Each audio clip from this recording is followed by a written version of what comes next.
The Wind and the Sun. One afternoon, the wind and the sun were having argument about who was stronger.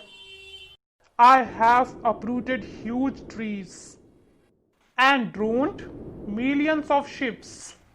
You can't do either of those things, said the wind proudly.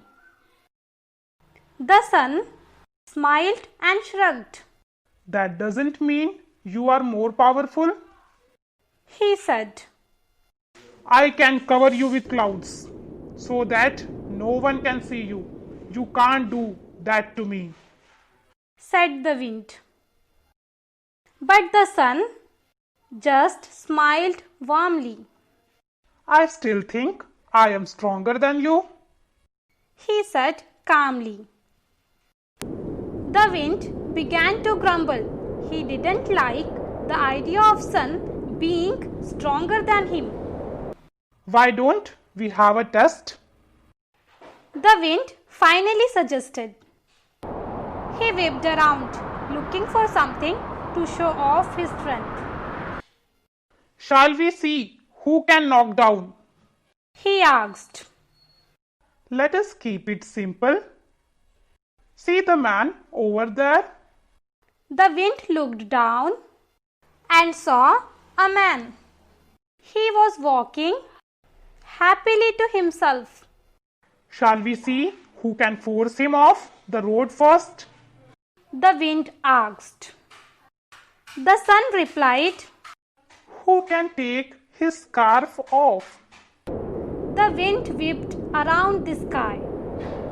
The man shivered and wrapped his scarf tightly around himself. Thunderclouds appeared in the sky and the wind began to roar even tighter. But the man again wrapped his scarf tightly around himself. The wind had blown himself out. I give up. I can't do it, panted the wind. Now it's my turn, said the sun. He yawned lazily.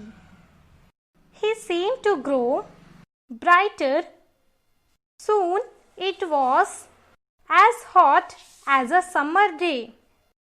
The man looked up at the sky of his forehead. What strange weather we are having today, he said to himself.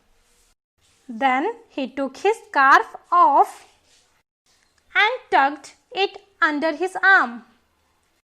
Looks like you win, the wind agreed cheerfully. You don't have to knock a man down, said the sun with a teasing smile. They laughed together, walking down the road, again whistling happily to himself. That's it for today, students. I hope you enjoyed this video. You can subscribe my channel to learn more stories from Suman's Academy.